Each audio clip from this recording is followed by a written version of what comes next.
Je pense qu'il y a aujourd'hui une attente très forte de la jeunesse pour que le panafricanisme soit proclamé et déclamé, et que parfois les concepts ou les déclarations précèdent peut-être un peu l'action, où l'action ne suit pas suffisamment rapidement les déclarations ou la spontanéité des déclarations. Et donc ça crée des périodes de confusion, ça crée des périodes de polémiques, de controverses. Et c'est dans ce contexte-là, je pense que la notion de panafricanisme de gauche a suscité beaucoup de débats, beaucoup de critiques, et en même temps une certaine défense que j'ai fait le pari de soutenir, non pas uniquement par souci intellectuel, mais également par nécessité d'avoir une vision globale de tous les enjeux autour du panafricanisme.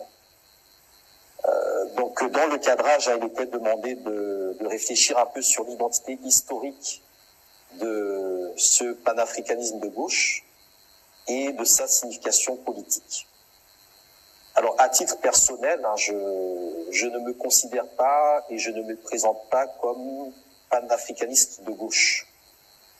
Parce que le panafricanisme de gauche, c'est déjà tout simplement du panafricanisme. Néanmoins, la remarque, la précision est importante et j'y reviendrai un peu plus tard. Je pense que c'est important de rappeler déjà que le panafricanisme, c'est un mouvement de résistance qui est né dans la diaspora contre l'esclavage et la ségrégation raciale parmi les peuples noirs déportés dans les Amériques, et que ce mouvement a ensuite rejoint le continent pour aider ceux qui étaient restés sur le continent à se libérer du colonialisme. Sachant que la définition du colonialisme, c'est l'esclavage à domicile. Ceux qui ont été déportés ont été exploités à l'extérieur du continent, ils ont construit les Amériques. Ceux qui sont restés sur le continent ont été dépossédés de leurs terres, dépossédés de leurs identités, spiritualité, économie, etc. Et donc l'enjeu du panafricanisme, c'est de nous réapproprier notre identité, de nous réapproprier nos ressources et, in fine, donc notre souveraineté. Et pour y arriver, il faut construire des réseaux de solidarité. Et dans ces réseaux de solidarité, il y a un certain nombre de concepts, de positions, de situations qui expliquent qu'il peut être fait référence à d'autres types de luttes menées à d'autres échelles qui croisent également les luttes africaines. Donc dès le départ, je dirais que là aussi peut-être pour un peu déconstruire la thématique, je dirais que le panafricanisme de gauche est donc un mouvement de résistance et de libération qui s'oppose précisément au capitalisme défini comme l'exploitation de l'homme par l'homme. C'est également un mouvement qui se différencie du socialisme ou du communisme, qui tous les deux reposent sur la lutte des classes, c'est-à-dire la lutte qui oppose un homme à un autre homme ou une classe à une autre classe. C'est une précision de départ importante parce que je ne considère pas stricto sensu le panafricanisme de gauche comme un enjeu géopolitique dans le sens actuel de la définition de la géopolitique. Pour moi, le panafricanisme de gauche est, selon mon analyse historique précise, un enjeu d'économie politique et de solidarité économique. Donc je répète, pour moi, ce n'est pas tant que ça un enjeu géopolitique, parce que l'enjeu géopolitique, c'est le panafricanisme tout simple, le mouvement de libération de nos peuples, de réappropriation de nos ressources, de mise en place d'un projet, d'un plan de souveraineté continentale. Mais la question de l'économie politique se pose par le biais de la question du panafricanisme de gauche et de la solidarité économique. Je précise aussi que pour moi, il n'y a pas de lien entre le panafricanisme de gauche et la gauche, notamment la gauche française. Parce que le panafricanisme est un mouvement de libération et la gauche notamment la gauche française, est un mouvement qui a participé à la colonisation et à la prédation du continent africain. Donc un mouvement dans la lignée du panafricanisme ne peut pas être issu d'un mouvement de gauche française qui a produit la colonisation du continent africain. Donc il y a une rupture nécessaire entre les deux concepts. Un autre rappel, c'est que le panafricanisme est né dans un contexte historique contemporain.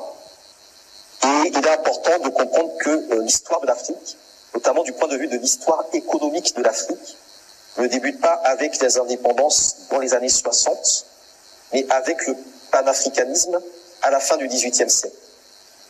Ce qui veut dire que le panafricanisme possède une histoire économique plus ancienne que l'histoire économique des États africains que nous connaissons aujourd'hui. C'est également une histoire de réseau, des réseaux, de résistance et de libération, qui ont été incarnés par des congrès panafricains autour du noir américain William Dubois, par des conventions de l'UNIA de Marcus Garvey, par tout un ensemble de personnalités, de mouvements sociaux, de mouvements politiques, de mouvements culturels et d'événements historiques. Si on prend rapidement les trois figures centrales du mouvement, William Dubois, qui était un noir américain, a développé un panafricanisme qui incluait une certaine vision libérale, parce qu'il était convaincu que dans une société, que dans un pays, dans une nation, l'élite doit assumer ses responsabilités et constituer une locomotive pour la masse. Et donc, il prônait le fait qu'il faut que dans chaque communauté, dans chaque nation, dans chaque pays, il est nécessaire d'avoir une élite qui représente 10% de la population et que le travail de cette élite puisse tirer le reste de la communauté vers le progrès. Et donc, dans cette solidarité entre l'élite et le peuple, il avait une certaine vision sociale de l'émancipation. Marcus Garvey, de son côté, était un nationaliste, avec une vision populaire anticommuniste. C'est quelque chose qui est très important. Ça veut dire qu'il a défendu un panafricanisme de solidarité économique entre les Noirs à un moment, dans les années 1920, où le communisme considérait que le panafricanisme était un mouvement petit bourgeois et voulait que les Noirs rejoignent les rangs du Parti communiste. C'est quelque chose qui est très important parce que une grande partie de la politisation de nos populations, de nos mouvements en Afrique, dans les années 30-40, s'est faite par le biais du syndicalisme. Ce sont les groupes d'études communistes, c'est les fondements de l'Union Population du Cameroun et d'autres mouvements qui se sont d'abord appuyés sur la lutte syndicale, avec l'idée que l'Afrique ne pouvait se libérer du colonialisme que par une ligne communiste, étant donné que le capitalisme est à l'origine du système et du modèle colonial. Celui qui fait à la fois la rupture et la synthèse, c'est Kwame Nkrumah. Kwame Nkrumah dit que l'Afrique ne doit regarder ni à l'est ni à l'ouest, mais elle doit regarder droit devant. L'Afrique, pour réaliser son unité, doit être capable de prendre ce qui lui est utile à gauche ou à droite, mais sa direction doit rester indépendante. Et donc, Kwame Nkrumah va développer une forme de centralisme avec une approche qu'on appelle l'approche top-down du panafricanisme, dans un contexte où il s'agit d'aller vite au lendemain de l'indépendance du Ghana, de ne pas perdre une minute parce qu'il y a des urgences. Et donc c'est un panafricanisme de discipline, d'ordre, de sens civique, d'action collective. C'est un panafricanisme de décision et de responsabilité. C'est un panafricanisme politique. Et donc lorsque nous posons la question de définir le panafricanisme, y compris le panafricanisme de gauche, il faut bien le comprendre dans le sens de la définition politique et économique du panafricanisme. Un autre élément qui se pose à ce moment-là, et là aussi ce sont des débats qu'on retrouve autour de la question coloniale, la question nationale ou la question syndicale, c'est qu'il faut construire une nation africaine où les ethnies sont plus importantes que les classes sociales. il faut faire avancer ensemble des personnes qui ont été économiquement et socialement programmées pour se disputer sans arrêt. Wow. Et donc par rapport à cette situation, Kwame Nkrumah va proposer la définition la plus basique et minimaliste et importante du panafricanisme, qui est de forger une union politique fondée sur une défense commune, sur des affaires étrangères et une diplomatie commune, une nationalité commune, une monnaie africaine, une zone monétaire africaine et une banque centrale africaine. Nkrumah explique très clairement qu'il faut s'unir pour réaliser la libération intégrale du continent africain. Il faut créer un système de défense commune avec un commandement suprême africain pour assurer la stabilité et la sécurité de l'Afrique. Ce sont des mots qui sont extrêmement importants. La stabilité et la sécurité de l'Afrique. Si vous regardez le livre que j'ai écrit sur la France-Afrique, vous verrez que dans la définition de la France-Afrique, ils ont une autre définition de ce qu'ils appellent la stabilité. La stabilité de l'Afrique, c'est la stabilité de leurs intérêts à eux. Ils ont une autre définition de la sécurité. La sécurité de l'Afrique pour eux, c'est la sécurité de leurs investissements. Et donc nous, notre position rejoint notamment les mots de Cheikh Anta Diop, qui précisait bien que la sécurité précède le développement. L'Afrique doit assurer d'abord sa sécurité à tous les niveaux, notamment au niveau technologique, militaire et industriel, pour ensuite produire son développement. Et tout ça, ce sont des références qui sont extrêmement importantes à inclure dans le débat et dans la réflexion sur l'initiative de l'Alliance, de la Confédération de l'Alliance des États du Sahel, et sur comment dans d'autres espaces du continent africain, nous devons aller dans ce même genre de dynamique pour identifier quels sont les enjeux de notre propre stabilité et de notre propre sécurité par rapport à nos propres priorités.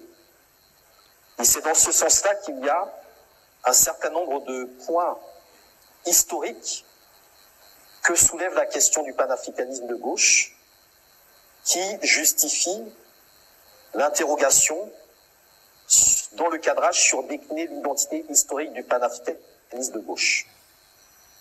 J'inscris le point de naissance de ce mouvement panafricaniste dans la révolution haïtienne.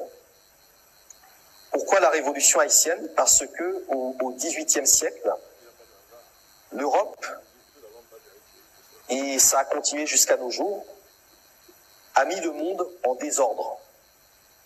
Le désordre dans lequel nous vivons aujourd'hui, c'est le résultat de la politique de l'Occident, sur plusieurs siècles.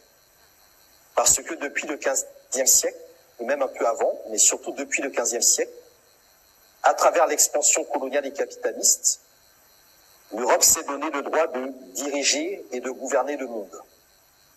Et le désordre de l'Occident correspond justement à l'ordre mondial ou l'ordre dit international.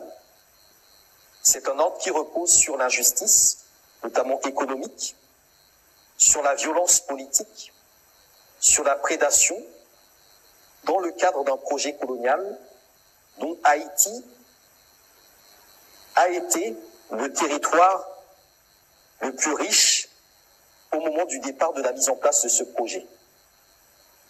Saint-Domingue était la colonie la plus riche du Nouveau Monde, des Amériques. C'est elle qui faisait fonctionner 33% de l'économie française. Un Français sur 6 avait un travail par le biais de Haïti. Et donc la question de Haïti, la question de Saint-Domingue est importante. Dans une autre vidéo, j'ai expliqué plus en détail les circonstances de la révolution haïtienne qui a débuté dans la nuit du 14 août 1791 par des Africains qui se sont réunis entre eux et qui ont considéré qu'il fallait prendre l'initiative et rompre avec le modèle de la Révolution française pour imposer une révolution africaine qui viendrait dominer la Révolution française et qui viendrait quelque part éteindre les principes hypocrites de la Révolution française de liberté, d'égalité, de fraternité. Et donc lorsque la révolution haïtienne éclate, c'est une révolution qui va abolir l'esclavage de manière unilatérale. Ce ne sont pas les Français qui ont aboli l'esclavage, c'est Haïti, nos ancêtres, qui ont arraché leur liberté, qui ont imposé à la France l'abolition de l'esclavage. Sinon, la France allait tout perdre. De la même manière que aux indépendances, ce n'est pas la France qui a accordé l'indépendance, ce sont nos aînés qui ont contraint la France à accorder l'indépendance, parce que sinon elle allait tout perdre. Et De Gaulle lui-même le dit, il faut qu'on décolonise, sinon on va tout perdre. Parce qu'il savait que si il ne contrôle pas le processus de libération, nous-mêmes allions le contrôler, mais contre la sécurité et la stabilité de leurs intérêts et de leurs investissements. Et donc il y a d'abord l'abolition de l'esclavage. Mais l'abolition de l'esclavage n'est pas l'indépendance. Et donc Toussaint Louverture, qui est gouverneur de l'île, demande aux Africains de retourner travailler dans la plantation, qui était le symbole de la domination esclavagiste. Là où il a manqué de pédagogie, c'est qu'il n'a pas suffisamment expliqué aux Africains qu'ils allaient retourner travailler dans la plantation, non pas pour le profit du maître, mais pour leur propre profit et créer leur propre puissance et pouvoir économique. Ce qui fait que beaucoup de gens n'ont pas compris pourquoi l'abolition de l'esclavage maintenait le fait de continuer à travailler dans le système de la plantation. Toussaint Louverture va poser un certain nombre d'enjeux politiques qui vont être interprétés par Napoléon comme une insulte au pouvoir de Napoléon, comme une insulte à la suprématie blanche. Et donc il y aura une expédition militaire pour rétablir l'esclavage à Saint-Domingue. Toussaint Louverture va être déporté.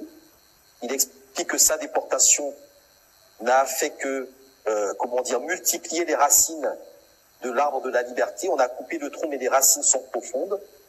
Et c'est son second, Jean-Jacques Dessalines, et un certain nombre de généraux et de colonels qui étaient restés fidèles à Toussaint Louverture, qui vont mener la guerre d'indépendance, qui aboutit à l'indépendance de Saint-Domingue le 1er janvier 1804. Ça veut dire plusieurs choses. Ça veut dire qu'il y a tout un processus. Il faut d'abord se libérer de l'esclavage. Il faut ensuite arracher notre indépendance et comprendre que l'indépendance ne suffit pas. L'indépendance, c'est le point de départ de la libération. Et ce triptyque, ce processus, Kwame Nkrumah et ceux qui représentaient ce qu'on appelait le groupe de Casablanca au moment des indépendances l'avaient compris. L'indépendance n'est pas un aboutissement, c'est le point de départ d'une libération plus grande. Dans le cas de Haïti, Haïti va appuyer la libération de la Grande Colombie. C'est pour ça que le drapeau du Venezuela, de l'Équateur et de la Colombie, c'est un drapeau dans lequel vous retrouvez le drapeau haïtien. Vous avez le bleu et le rouge du drapeau haïtien, plus le jaune, parce que ces trois pays sont indépendants grâce au soutien de Haïti. À la même époque, vous avez un projet d'alliance militaire entre Haïti et le royaume du Dahomey, pour que des Agodji, ce qu'on appelle des Amazones, soient envoyés pour soutenir également la défense de Haïti au lendemain de son indépendance. Donc il y avait dans la vision de Haïti de dépasser la Révolution française, qui est entre guillemets une révolution de gauche, et de produire en même temps un nouvel ordre géopolitique qui s'appuyait sur la nécessité pour ce qu'on appelle les damnés de la terre de s'unir et de renverser l'ordre esclavagiste et colonialiste.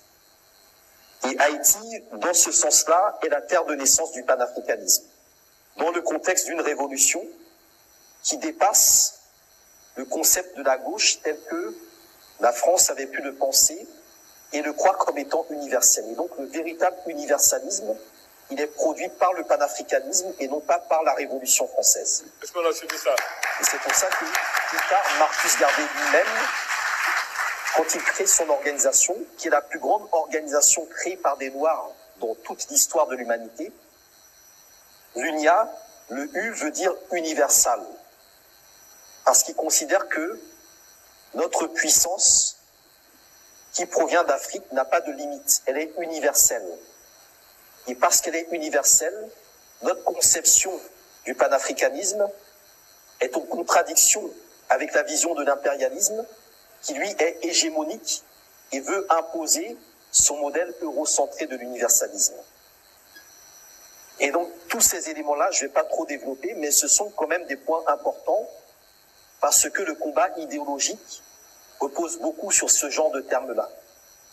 Quand l'Occident se mêle de nos affaires, c'est pour expliquer que l'Occident a des valeurs que nous n'avons pas, que lui veut nous imposer, parce que ces valeurs seraient universelles.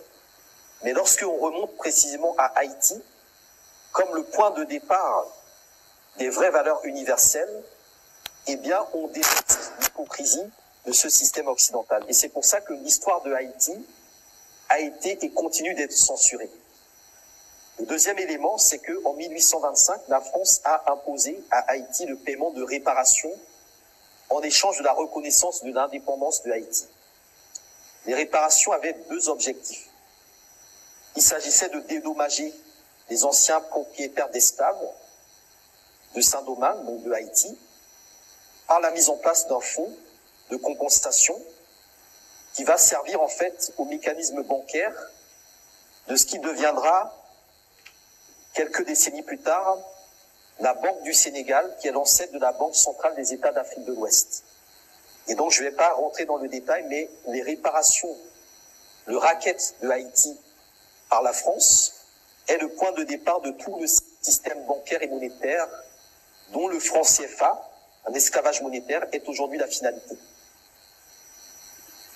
C'est pour ça que je suis d'accord avec la vision technique du professeur Nicolas Agbou quand il parle du nazisme monétaire, mais je pense qu'il est important de rappeler que les Français ne se sont pas inspirés uniquement des Allemands et de Hitler. Ce modèle-là provient de Napoléon, qui est d'une certaine manière le négricide par excellence.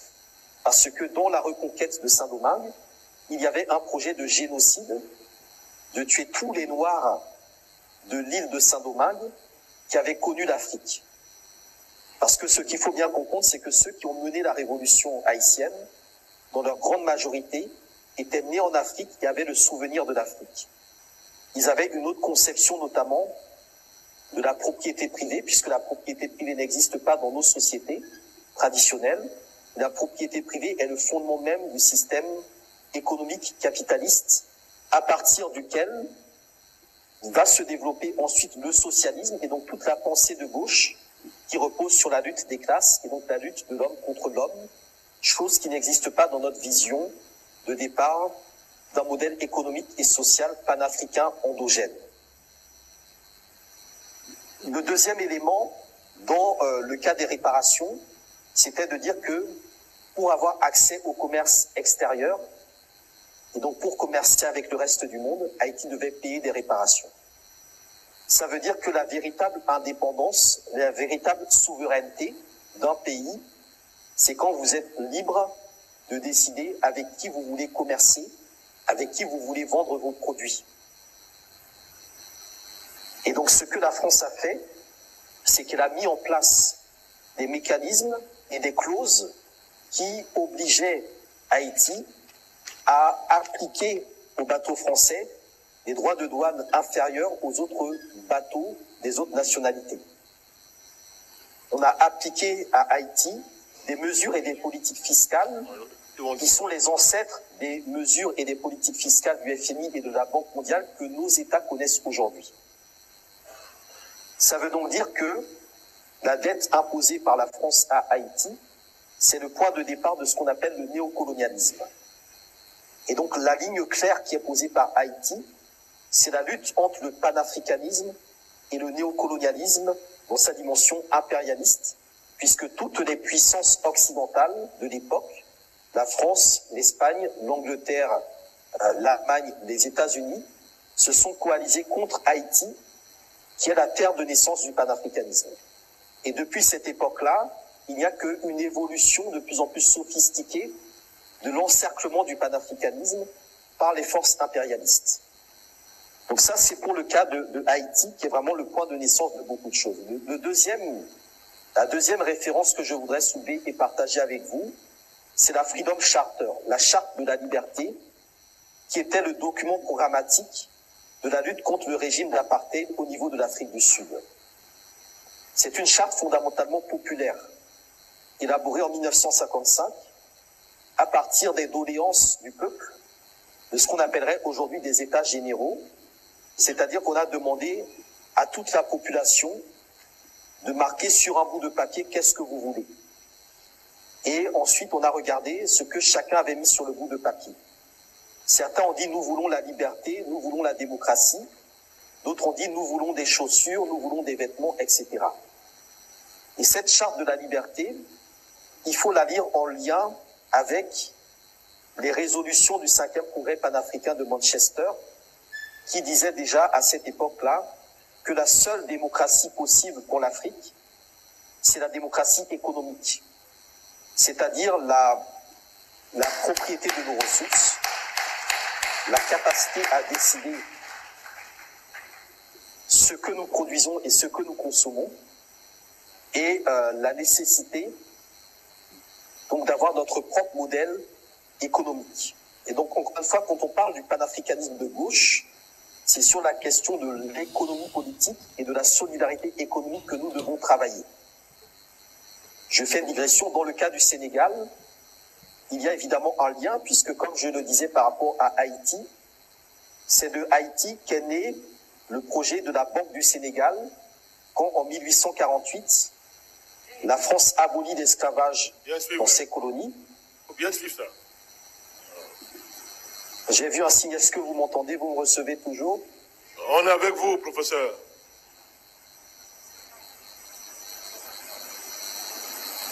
On est avec vous, on est avec vous. D'accord, très bien. Donc en 1848, quand il y a l'abolition de l'esclavage, ou la dite abolition, parce que c'est pas vraiment une abolition de l'esclavage, hein, c'est une transition de sortie de l'esclavage, mais vers un autre système plus sophistiqué, qui est la colonisation, donc l'esclavage à domicile. Et donc la Banque du Sénégal est mise en place, en sachant que le Sénégal est la plus ancienne colonie française depuis 1635, depuis le XVIIe siècle. Et qu'il y a même des villes du Sénégal qui étaient villes françaises avec citoyenneté française. Et quand ce système-là est mis en place, il va servir vraiment de matrice au développement de toute l'architecture coloniale au niveau de l'Afrique de l'Ouest, avec ensuite les tirailleurs sénégalais, Faidherbe, etc. Et donc lorsque la question du panafricanisme de gauche est posée au niveau du Sénégal, c'est par rapport au démantèlement de tout ce système dont la racine se trouve jusqu'en Haïti. Je reviens sur la charte de la liberté, en soulignant que dans le contexte de l'Afrique du Sud, qui est une nation, alors on a beaucoup résumé l'Afrique du Sud à une histoire de noir et blanc, mais la réalité est que l'Afrique du Sud est une république noire. C'est la ligne que adoptait Robert Sobukwe au nom du Pan African Congress, qui avait fait scission avec l'ANC, parce que l'ANC était jugée beaucoup trop intégrationniste. Et le PAC de Sobukwe avait lancé notamment le boycott économique du système d'apartheid. Et ensuite, le projet de lutte armée. Et c'est par rapport à la menace de guerre économique du Pan African Congress que la répression du régime d'apartheid va conduire l'ANC à entrer dans la lutte armée en compétition, voire même en rivalité avec le Pan African Congress. Donc pendant que les lumières sont mises sur Mandela, on va notamment éteindre Robert Sobukwe, qui était, je pense, la menace principale du système économique d'apartheid à ce moment-là.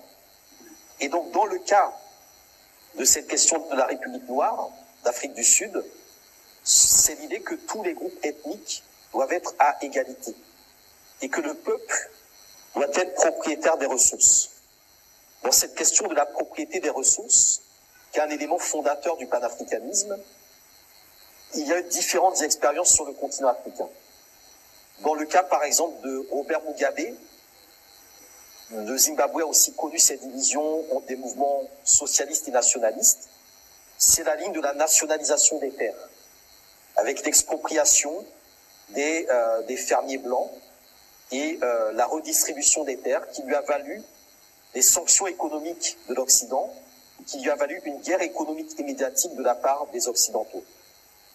Dans d'autres circonstances, comme par exemple au niveau de la Guinée-Bissau avec Amilcar Cabral, c'est plutôt l'idée de la socialisation des terres. L'idée que le peuple est déjà en possession des terres et que les terres doivent être socialisées pour justement ne jamais pouvoir être prises aux populations. Et ça aussi, ce sont des concepts extrêmement importants parce que le panafricanisme, notamment de gauche, doit mettre aussi dans le débat la lutte contre l'accaparement des terres. On ne peut pas parler de souveraineté en restant uniquement sur les questions de francs CFA, d'armée, etc. La souveraineté débute par la terre. Et donc il faut que la question de l'accaparement des terres que nos pays subissent s'inscrive aussi dans une analyse historique du panafricanisme qui pose justement ces différentes expériences-là. Dans la charte de la liberté, parmi les éléments fondamentaux, il est également souligné que le travail et la sécurité sont des priorités de la libération. Et donc nous devons penser un modèle économique qui libère le travail et qui en même temps sécurise le travailleur, qui ne soit donc ni le capitalisme qui libère le travail pour mieux exploiter le travailleur à partir du profit, ni le communisme ou le socialisme qui n'apporte pas la sécurité à la logique justement du profit à redistribuer au niveau des populations. Donc il faut trouver une ligne transversale. Et c'était l'un des enjeux justement du lien entre le Parti communiste sud-africain, l'ANC et le Pan African Congress et l'AZAPO. Un autre élément qui est présent dans la charte de la liberté, c'est la culture et la connaissance. Lorsque nous parlons d'un panafricanisme de gauche, c'est un panafricanisme qui met aussi en avant la nécessité d'ouvrir les portes de la culture et de la connaissance sur nos valeurs, sur nos traditions, sur notre histoire, et de le faire dans une dynamique non lucrative, non commerciale et non capitaliste. Parce que nous faisons face à un système, le système occidental, qui a marchandisé et monétisé nos cultures, nos connaissances, et qui tente aujourd'hui de marchandiser et de monétiser le panafricanisme. Donc voilà le deuxième cas, le cas de la charte de la liberté, c'est un élément de réflexion qu'il faut creuser. Le troisième élément, et je m'y arrêterai, c'est la politique menée par le président de la Tanzanie, Julius Nyerere, avec ce qu'il a appelé l'Ujamaa. C'est un élément important parce que en Afrique de l'Est, il y avait une fédération de l'Afrique de l'Est qui était une fédération coloniale qui réunissait le Kenya, l'Ouganda, le Tanganyika et Zanzibar. Et dans ces quatre pays, c'est le Kenya qui était le pays le plus développé, le plus libéral, parce que le Kenya était une colonie de peuplement blanc. Et donc le Kenya produisait notamment du café et pas mal de choses dans le cadre donc d'une économie de plantation qui était connectée au système capitaliste global. Et le Tanganyika était un peu le pays pauvre. Si vous voulez, la relation entre le Tanganyika et le Kenya, c'est un peu comme la relation entre le Burkina Faso, la Haute-Volta et la Côte d'Ivoire. Ce sont les travailleurs du pays pauvre qui allaient dans le pays dit riche pour produire la richesse de ce pays-là, mais la richesse n'était pas redistribuée.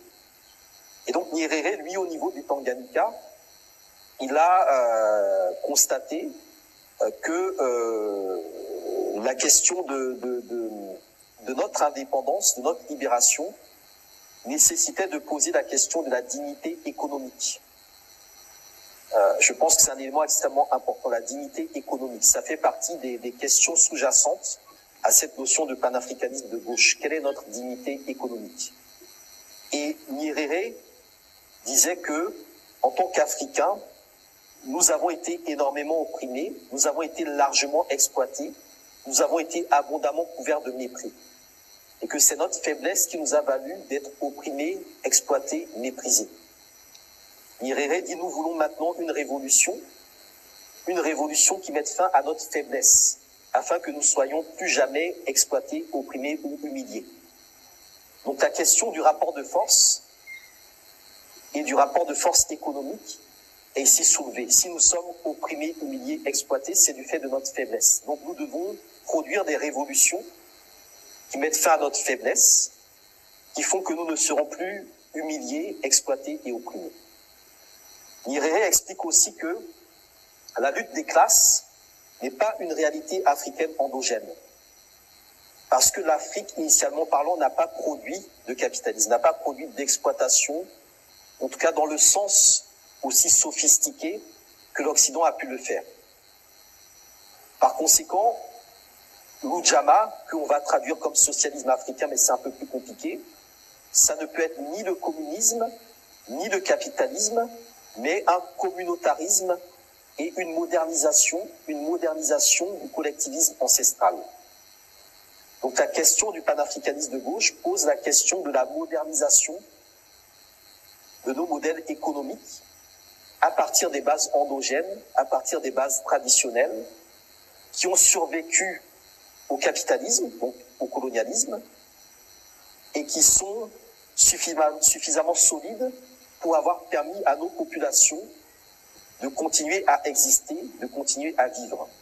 Donc il y a un lien notamment avec la question de l'économie informelle, puisque la véritable économie dans la plupart de nos pays, c'est l'économie informelle. C'est pour ça que dans les dernières années, on a décidé de faire entrer, enfin, ceux de la Banque mondiale ont dit qu'ils allaient maintenant calculer l'économie réelle de nos pays en incluant l'économie informelle. Un autre élément important, c'est que Nyerere explique que notre vision de ce qui serait l'équivalent du socialisme n'est pas athée, le communisme est un athéisme, hein, mais est fondée sur les valeurs spirituelles et culturelles africaines pour barrer la route aux idéologies importées. C'est-à-dire que lorsque l'on parle du capitalisme ou du socialisme, il y a toujours derrière ces idéologies économiques des idéologies culturelles et spirituelles qui l'accompagnent. Il y a toujours une interprétation capitalisante ou socialisante de la Bible ou du Coran qui faisait dire à Thomas Sankara qu'il ne peut pas y avoir une Bible et un Coran pour les riches et une Bible et un Coran pour les pauvres. Et qu'il faut donc interroger la manière dont ces modèles de domination économique s'appuient sur des superstructures ou des infrastructures notamment religieuses et culturelles. Et Nyerere explique que nous devons nous appuyer sur nos valeurs spirituelles et culturelles africaines. Et celui qui le dit, Nyerere, lui-même était très catholique. Donc il faut aussi dissocier la foi que l'on peut avoir personnellement avec la nécessité de penser un modèle collectif qui permet de dépasser la foi que l'on peut avoir personnellement. Et donc derrière ça, c'est une conception de ce que les Français appellent de leur côté de laïcité, mais qui nécessite que nous-mêmes ayons dans nos traditions nos propres valeurs qui répondent à ces concepts-là plutôt que de les adopter. D'où la nécessité de creuser des concepts comme Ubuntu, comme Teranga, comme Ujamaa, comme Foroba, etc. Parce que nous avons déjà dans nos concepts tout ce que l'Occident prétend vouloir importer en termes de valeurs, en termes de modèles, etc. Nyerere explique que la priorité également n'est pas l'accumulation primitive ou spéculative du capital, mais une économie qui répond aux besoins basiques et primaires des populations. Et donc la règle du jeu, quand on parle de panafricanisme et qu'on précise de gauche, est dans la distribution donc des ressources et non dans le profit à partir des ressources. C'est dans la construction d'un sens communautaire, d'un partage des biens, d'une entraide, d'un partage du travail et des fruits du travail. Et l'objectif, c'est de combattre l'appauvrissement de nos pays et de nos populations, ce que les Occidentaux ont résumé par la pauvreté. La ligne socialiste, ou la ligne de gauche, elle a eu d'autres expériences à l'extérieur du continent africain. Par exemple, à Cuba, où quand vous discutez avec les camarades latino-américains, j'étais il n'y a pas très longtemps au Venezuela avec les camarades chavistes, avec le président Maduro, on part du constat que les pays pauvres qui font le choix d'une ligne entre guillemets socialiste prennent le risque de rester pauvres. Parce qu'effectivement, l'objectif n'est pas de créer du profit. Mais ceux qui font le choix du capitalisme ne deviendront jamais riches, mais renforceront les inégalités et la pauvreté, parce que ce système capitaliste-là n'a pas été créé pour développer le continent africain, mais pour l'exploiter. Et il ajoute que ceux qui font le choix d'une ligne de gauche, entre guillemets, le font sur des secteurs bien précis, comme la santé, l'éducation, le logement et la sécurité, et que sur ces choix-là, ils obtiennent de meilleurs résultats que les autres, parce qu'ils font le choix de mieux vivre leur pauvreté en ayant de meilleurs résultats dans des domaines qui sont essentiels pour combattre la pauvreté. Et c'est dans ce sens-là que cette définition-là de la dignité rejoint totalement la révolution sankariste qui est aujourd'hui réactivée dans le projet, en tout cas dans le débat idéologique de l'Alliance des États du Sahel. Tout le monde dit que ce sont des pays pauvres, etc., bon, alors qu'ils sont très riches. Mais en fait, l'enjeu, c'est de mieux vivre ce qui serait, entre guillemets, notre pauvreté, qui en réalité n'est pas une pauvreté. Donc pour cela, il faut développer un certain nombre de lignes économiques, revoir la question de l'économie politique et revoir la question également de la méthodologie. Dans le cas de la Tanzanie, il y a un document fondateur qui est la déclaration d'Arusha. C'est une déclaration qui a été prise le 5 février 1967. C'est l'un des textes politiques les plus importants de l'histoire du continent africain. Pour résumer cette déclaration, elle dit tout simplement qu'il est urgent de compter d'abord sur soi. C'est un document qui propose un renversement complet de la politique économique africaine. Dans le document, il y a plusieurs extraits. À un moment, Nyerere dit « Nous sommes en guerre » et « Nous sommes aujourd'hui en guerre ». Nyerere dit aussi que l'argent n'est pas l'arme du pauvre. Il dit aussi que les dons et les prêts mettent en danger notre indépendance et que les conditions du développement sont le travail dur, l'intelligence, dans tous les sens du terme, et la bonne gestion. Nyerere explique aussi que la démocratie existe déjà dans les villages, notamment les villages Ujamaa. Parce que dans les villages, on ne travaille pas sous la contrainte, notamment d'un chef, mais sous la libre association et le volontariat. Et quand vous regardez des vidéos de l'époque de la révolution sankariste, ben vous avez notamment une vidéo récente où on interroge une jeune femme. Ils sont en train de nettoyer, de construire eux-mêmes la route et le chemin de fer. Elle dit très clairement, oui, c'est à nous-mêmes de construire nos pays. La seule chose qui nous manquait jusqu'à présent, c'est la motivation et la ligne idéologique pour aller dans cette direction-là. Et avec toute la jeunesse, la démographie de notre continent africain, ce sont vraiment des discours, ce sont des projets politiques dont nous devons largement nous imprégner aujourd'hui. Il ne faut pas qu'on en reste juste au modèle sankariste. Il faut qu'on regarde sur toute la surface du continent africain tous les modèles qui ont produit des visions de révolution pour que ce qui se passe aujourd'hui au niveau du Sahel ne soit pas étouffé, mais puisse donner lieu à d'autres foyers ici ou là sur le continent africain. Et donc il faut un travail d'éducation politique. Et dans sa méthodologie, Nyerere explique que la méthodologie politique sur le terrain doit se faire par approche graduelle.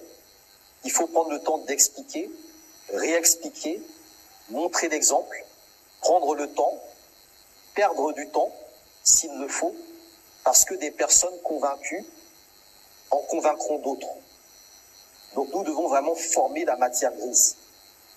Et je pense que dans la déclaration qui a été faite du président sénégalais, encore une fois, la spontanéité se fait à un moment où toute la matière grise derrière n'est pas formée.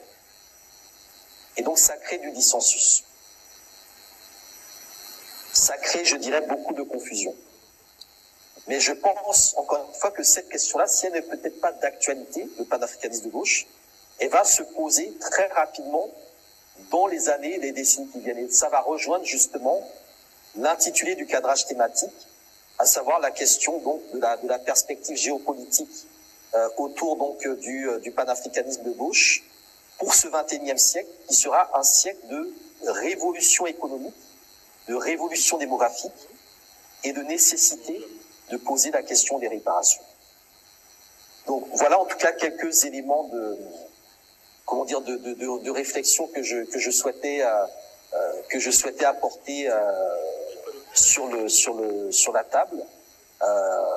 La question du panafricanisme de gauche, à l'heure actuelle, c'est une question d'économie politique, de solidarité économique, et pas encore une question, je dirais, d'orientation géopolitique, parce que l'orientation géopolitique précède la question, ou en tout cas inclut la question du mouvement actuel de libération du continent africain.